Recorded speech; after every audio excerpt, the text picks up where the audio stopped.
Hello student, this is your economics channel. Welcome again. Today we are going to start expenditure method. My last two video you studied income method and value added method. Actually, three phases of economy, production, consumption and distribution show that there are three method of estimation of national income. Product method मतलब value added method, income method और expenditure method. So my dear student, how to estimate national income or related aggregates with the help of expenditure method. Okay. Under expenditure method, we included all the expenditure, entire expenditure by the economy. Economy में, country में जितने भी expenditure होंगे सबको हम लोग add करेंगे. तो चार सेक्टर होता है: house hold sector, government sector, production sector means firm और रेस्ट ऑफ द वर्ल्ड. ये चार सेक्टर का जो एक्सपेंडिचर है उसको इंक्लूड करेंगे. तो हम लोग सबसे पहले एक चीज़ ध्यान रखेंगे कि एक्सपेंडिचर मेथड में जब हम नेशनल इनकम निकालेंगे या कोई रिलेटेड एग्रीगेट्स निकालेंगे, firstly we have to calculate GDPMP. पहले हमें जीडीपीएमपी निकालनी है और उसके बाद उसके हेल्प से बाकी रिलेटेड एग्रीगेट्स या नेशनल इनकम या डोमेस्टिक इनकम वो निकालना है. तो जीडीपीएमपी पहले निकालना है, वो कैसे निकालना है? तो जीडीपीएमपी के लिए हम चार कंपोनेंट लेंगे. सी, जैसा हम लोग देख रहे हैं, C plus G plus I plus X minus M. C for private final consumption expenditure, G for government final consumption expenditure, I for investment expenditure and X minus M for net export. तो start करते हैं C से, private final consumption expenditure. Private final consumption expenditure included all services, all durable goods, all semi durable goods, all non durable goods of final consumption. Final product, ये याद रखना है कि वो फाइनल प्रोडक्ट होना चाहिए, फाइनल गुड्स होना चाहिए, बाय इंडिविजुअल, हाउस होल्ड और non profit private sector. Non profit private sector, house hold और इंडिविजुअल के द्वारा किया गया फाइनल गुड्स पे जो खर्च होगा, फाइनल गुड्स एंड सर्विसेज पे कौन से durable, non durable, semi durable और सर्विसेज पे किया गया खर्च को हम लोग इसमें रखेंगे सी में, private final consumption expenditure. Government final consumption expenditure. Government final consumption expenditure means total expenditure by the government.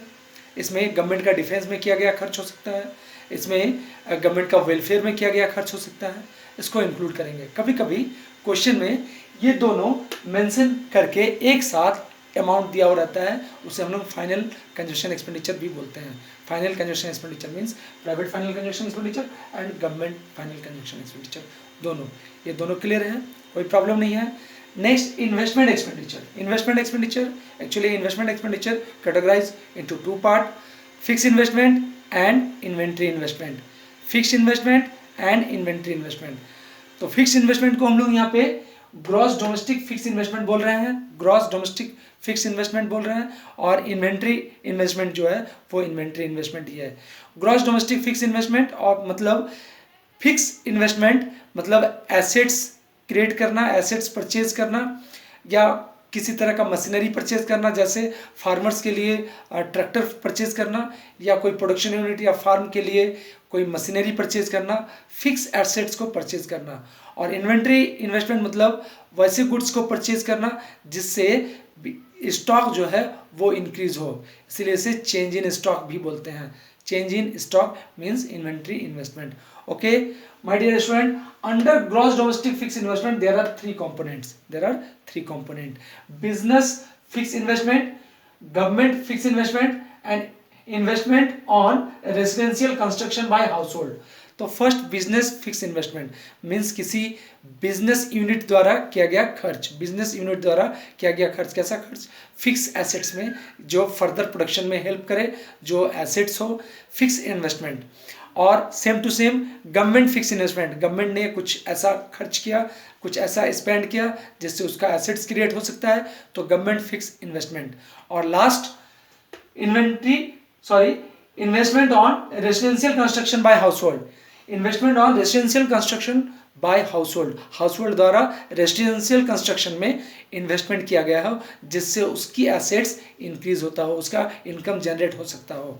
ये तीनों कंपोनेंट हम लेते हैं तो gross domestic fix investment create होता है, gross domestic fix investment create होता है। और इन्वेंट्री इन्वेस्टमेंट, ये दोनों को ऐड करते हैं तो ये दोनों को ऐड कर देते हैं, gross domestic fix investment and inventory investment, तो इन्वेस्टमेंट एक्सपेंडिचर आता है, इन्वेस्टमेंट एक्सपेंडिचर। इसे हम लोग ग्रॉस डोमेस्टिक कैपिटल फॉर्मेशन भी बोल सकते हैं, ग्रॉस डोमेस्टिक कैपिटल फॉर्मेशन। और अगर इन्वेंट्री को ऐड नहीं करते हैं उस केस में gross domestic fix investment, gross domestic fix investment. और इन्वेंट्री को ऐड करते हैं मतलब चेंज इन स्टॉक को ऐड कर देते हैं, इंक्लूड हो जाता है उसमें, तो उसको ग्रॉस डोमेस्टिक कैपिटल फॉर्मेशन भी बोल सकते हैं, ग्रॉस डोमेस्टिक कैपिटल फॉर्मेशन। इसमें एक चीज और ध्यान देना है कि यहाँ पे ग्रॉस कॉन्सेप्ट है, ग्रॉस कॉन्सेप्ट मींस उसमें डेप्रिसिएशन इंक्लूड है, ग्रॉस कॉन्सेप्ट है, डेप्रिसिएशन इंक्लूड है। अगर कभी क्वेश्चंस में ऐसा हो कि नेट कॉन्सेप्ट दिया हो means net domestic fix investment या नेट डोमेस्टिक कैपिटल फॉर्मेशन, ऐसे कंडीशन में हम यहाँ पे जीडीपी एमपी नहीं लेंगे, एनडीपी एमपी लेंगे, क्योंकि वहाँ पे नेट कॉन्सेप्ट दिया हुआ है, इसलिए हम लोग यहाँ पे एनडीपी एमपी लेंगे तो इजीली हम लोग फाइंड आउट कर सकते हैं। Okay, now last net export. Net export, सबसे पहला क्वेश्चन कि नेट एक्सपोर्ट को हम लोग क्यों ले रहे हैं। Net export means the difference between export and import, export and import. Export means जो गुड्स हम लोग ने सेल किया रेस्ट ऑफ द वर्ल्ड को, और इंपोर्ट मीन्स जो गुड्स हमने परचेज किया रेस्ट ऑफ द वर्ल्ड से। तो एक क्वेश्चन है कि हम लोग इसको ले क्यों रहे हैं। एक्चुअली इसका प्रोडक्शन जो एक्सपोर्ट है उसका प्रोडक्शन इंडिया में हो रहा है बट एक्सपेंडिचर अब्रॉड वाले कर रहे हैं, और इंपोर्ट में उसका प्रोडक्शन बाहर हो रहा है बट एक्सपेंडिचर तो हम ही लोग कर रहे हैं। इसलिए इस कॉन्सेप्ट को भी लिया जाता है क्योंकि उसमें एक्सपेंडिचर कहीं ना कहीं हम ही लोग के द्वारा किया जा रहा है।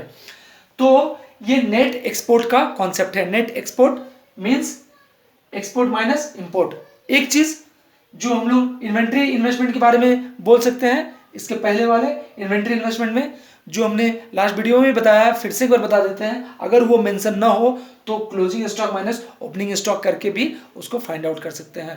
ओके, तो ये टोटल चीजें हो गई जिससे हम जीडीपी एमपी कैलकुलेट कर लिए, टोटल चीजें हो गई जिससे जीडीपी एमपी कैलकुलेट कर लिए। अब जीडीपी एमपी के हेल्प से नेशनल इनकम या related other aggregates easily find out हो सकता है। तो कैसे फाइंड आउट होगा, जैसे सपोज एनएनपीएफसी मींस नेशनल इनकम हम फाइंड आउट कर रहे हैं, तो एनएनपीएफसी जीडीपी एमपी के बेसिस पे, जीडीपी एमपी के बेसिस पे, तो ग्रॉस कॉन्सेप्ट है इसलिए डेप्रिसिएशन माइनस कर दिए। यहाँ पे डोमेस्टिक कॉन्सेप्ट है, जीडीपी एमपी डोमेस्टिक कॉन्सेप्ट है इसलिए एनएफआई प्लस कर दिए। Net factor income from abroad and MP means market price, market price इसलिए एनआईटी नेट इनडायरेक्ट टैक्स को हम लोग इसमें माइनस कर दिए। तो मेरा ये एनएनपीएफसी क्रिएट हो गया क्योंकि gross is larger than net, depreciation इसलिए माइनस किए। डोमेस्टिक जनरली मैंने बताया है generally is smaller than national, इसलिए इसमें डोमेस्टिक में प्लस किए क्योंकि net factor income from abroad अगर दिया हुआ है उस केस में।